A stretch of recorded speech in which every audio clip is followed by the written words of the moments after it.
Hey guys, so in this video we're going to talk about the automatic leave it. The automatic leave it is teaching a dog that you don't pick things up off the ground, things that you might run into on a regular basis, unless something was given to them by you, whether it's tossed or handed and they drop it. But it's about teaching them that you do not pick things up unless given permission. And you don't want to have to always give a command to get your dog to do this when you're walking down the street, walking places. If you try to do this somewhere like at some type of fair, like a craft fair, you're going to be talking to your dog constantly on the leave it command instead of just them learning, oh, I don't pick up that spilled popcorn, I don't pick up that wrapper, I don't get to deal with that, corn dog stick. What we want to do is make sure they understand we leave things alone. However, we do want to teach a leave it command for things that we may not run into on a regular basis, like a dead animal or deer poop or rabbit poop, something that your dog may run into it on a regular basis, and if they do, you need to do an automatic leave it. But for those that don't necessarily run into it on a regular basis, we can put a command in place for them to leave it alone, and that will be in a different video. This one is strictly about an automatic leave it. Now you're going to see that Gray is working with Isabella, our puppy, and we've not really worked on a lot of automatic leave-its. We have worked on the leave-it cue, but not on the automatic. So basically what you're going to do is put yourself some food down, stretch it across. We did this one in the road, but you can do this in your house. If you have space, you can do it down the hallway if you have room. But you'll want to put some things that your dog really finds interesting, and you'll want to just put it within about 3-4 foot line, something like that.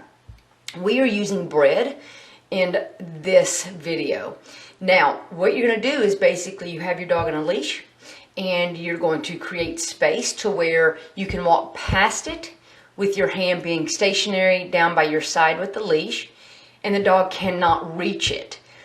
Now your dog is naturally going to try for it, but the goal is we don't want them reaching it. And when you get, walking through there, you're going to be doing a lot of rewarding, as you'll see Gray doing. I'm not going to explain it completely here in this video because you're going to watch the video for it. But you do want to make sure that you start to set your dog up for success. And you always want to make sure that you're rewarding your dog until they give you a reason not to. And it's very important that you start rewarding at a distance before you get to that distraction. So if I have 3 or 4 feet of treats hanging out there, I'm going to make sure that 3 or 4 feet before I get to it, I'm going to start rewarding the dog. And I'm going to reward until the dog gives me a reason not to. So this is something that you need to get out and practice. Your training session on this may only be 2 to 3 minutes, maybe up to 5 minutes, but you don't want to sit here and just drill it forever and forever, forever. Most dogs will get this within a couple of minutes, and you'll have to try it with many different things at many different areas for the dog to generalize it. But it's a really good start of teaching the dog to leave things alone without you jerking the leash, yelling at the dog, but instead limiting the dog's options so that it has an opportunity to make a better choice. And when you go through, you're going to watch how your dog makes choices. He's going to make a choice to lunge for it. He may pull towards it. But after a few times of that, when that doesn't work, he's going to stop trying that and try to make different choices. And so this is what you'll see in the video as we progress through here with Isabella on how the progression goes. And I really want you to pay attention to how much Gray is acknowledging good behavior. And you'll see him how he's treating, but he's verbalizing more than he's treating. All right, so we're not going to be using food to distract from the distraction. We are simply using the reward to say, hey, you know what, if you leave that alone, I'm going to give you something better. And it's really important that you do have a variety of treats and rewards for this. But remember, we're not taking the treat, putting it in front of her nose and making her keep her attention on us as we pass by this distraction.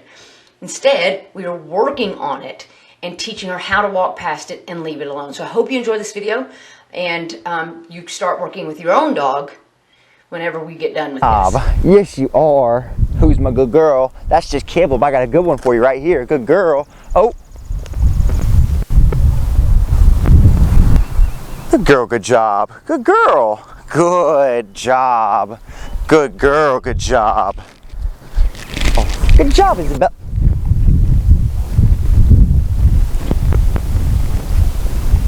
Good girl. This way. Good girl. Good job. Who's my good girl? Yes, you are. Good girl. Good job. Good girl. Good job. Good. Good job. This way. Good girl. Good job. Good girl. Good. Yes, good girl. Yes, you are. This way. Good girl. Good girl, Isabella. Good job. Good girl. Good job. Yes. Good. This way. Good girl. Good job, Isabella. Good girl. Good job, good girl. Good job. Good. Good girl. Good job. There's a good one. Good girl. Good job. Good job. Good girl. Good job. Yes, you are. Good girl. Good job. Girl. Good girl. Good girl. Yes. Good job. This way. Good girl. Good job. Who's my good girl? Good job. Never waste a treat. This way. Good girl. Good job. Good girl, Isabella. Good. Good girl. This way. Good girl. Good girl. Good job. This way. Good girl, Isabella. Good girl. Good job. Good girl. Good. Good job, good girl. Yes. Good girl. Who's my good girl? That was close. Good girl. Good girl. Right. Good girl. You want to be over there? Good girl. Good job. Good girl. Good job. Good girl. Good job. Good. Good job, good girl. Just a couple more passes, good girl. Good job, good girl. Good job. Good. Good girl. I'm sorry you didn't get that one. So far, you have watched Isabella pull for it and try for it. Even after he's rewarded her, she's still going back at it. As you progress and as your dog gets better, you will start holding back your rewards and your praise.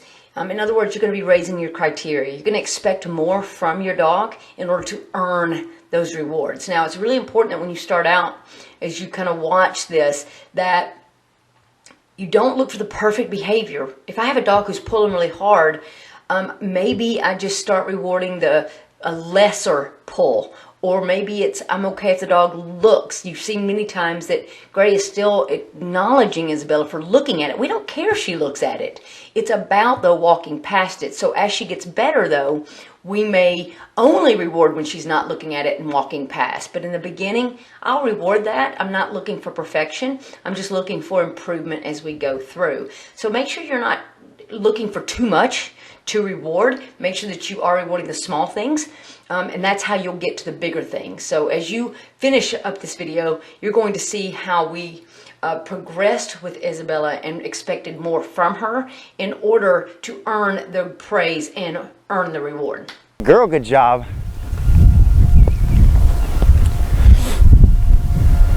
This way.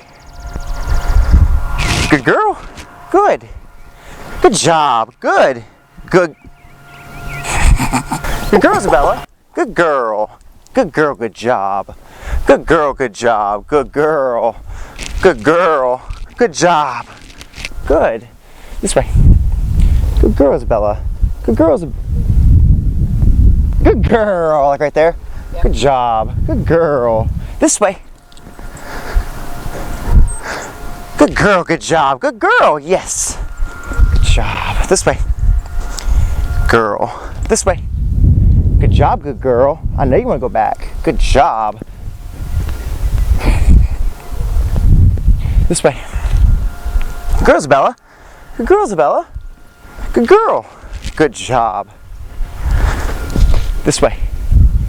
Good girl. Good job, good girl. Good job. Good. Good girl, Isabella.